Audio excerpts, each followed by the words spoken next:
तुम्ही सांगितलेलं ऐकलेले असं होणार नाही. नानासाहेबांनी अनेक वर्षांपूर्वी सांस्कृतिक कार्यक्रमासाठी त्यांनी सांगितलं की आम्हाला तुला काय लागतं ते मला फक्त सांग, सगळे वस्तू मी तुझ्यासोबत या ठिकाणी मी हजर करेन.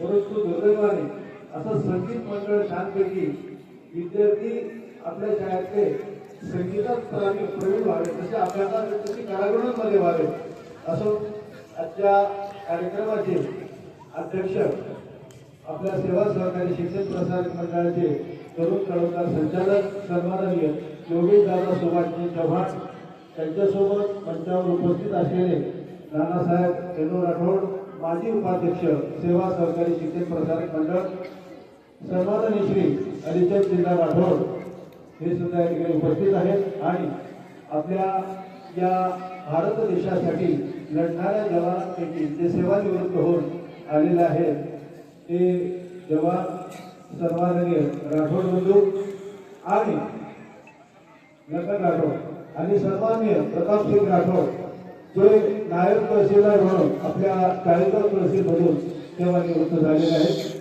त्यांच्यासोबत आपल्या गडगावच्या सरपंचताई किंवा या गडगावातील सर्व ग्रामपंचायत सदस्य, चैतन्य ठाण्याचे ग्रामपंचायत सदस्य, गावातील ग्रामपंचायत सदस्य आणि सर्व उपस्थित मान्यवर, माझे मुख्याध्यापक व तुम्ही माझे सर्व शिक्षक शिक्षिका बंधू भगिनी आणि शिक्षकेतर कर्मचारी बंधू आणि उपस्थित माझ्या बालगोपालांना, आज संपूर्ण आपला देश 77वा प्रजासत्ताक दिवस साजरा करतो.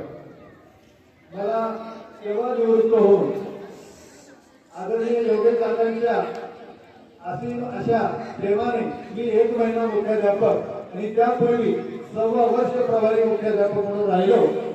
परंतु माझ्या या कार्यकाळामध्ये जे विद्यार्थी किंवा विद्यार्थिनी यांनी इंग्रजी विषयाचे आणि गाण्याचे धडे माझ्याकडून घेतले असतील तर मी फार धन्य होतो.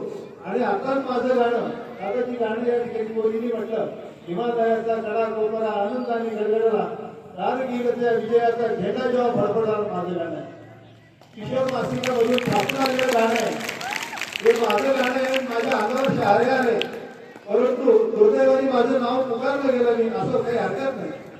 मध्य प्रदेश सरकारने मला अभ्यासक्रम निर्मिती मंडळ सदस्य म्हणून एक बहुमान दिलेला आहे. मी माझ्या मातृभूमी शाळेला, गडगाव शाळेला हा सन्मान अर्पण करतो.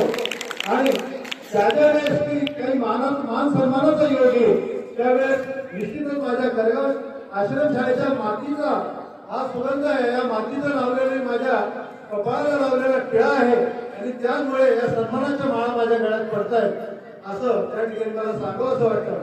त्या मायमातीनं आदरणीय काकासाहेब जी चव्हाण यांचे आशीर्वाद आणि माझे सर्व शिक्षक मित्र सुखदेव सरांसह नाईक सर असतील किंवा विजय पाटील सर असतील, सन्माननीय श्री प्रकाश राठोड सर असतील मुख्याध्यापक, या सर्वांच्या प्रेमाने मी आज कृतकृत्य झालेलो आहे. मी आलो या ठिकाणी, मी पाहिलं हे सगळे लेकरं, त्या मुलांनी आईकडे जसं पाहावं तसं माझ्याकडे सगळे मुलं बघत होते आणि मी म्हणत होतो की बाळांनो सुखात राहा, आनंदात राहा, मजेत राहा. या शाळेमध्ये दररोज शाळेत या, खूप शिका, मोठे व्हा आणि एका दिवशी आपल्या शाळेचं नाव काढा.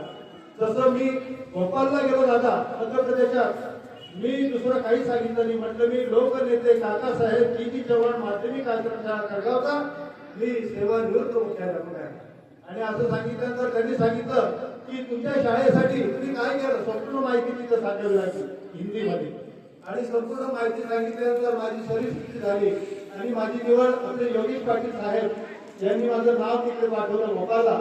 आणि सन्माननीय योगेश पाटील साहेबांना सुद्धा तितक्याच मी आदरपूर्वक या ठिकाणी उल्लेख करतो. त्यांनी दिलेली संधी आहे 2027 मध्ये दादा आज संपूर्ण मध्य प्रदेश राज्याचा मराठी विषयाचा अभ्यासक्रम 2027 मध्ये पूर्ण होऊन 10 लाख विद्यार्थी हे मराठीचं पुस्तक वाचणार आहेत. हा माझ्यासाठी सगळ्यात मोठा आनंदाचा असा भाग आहे.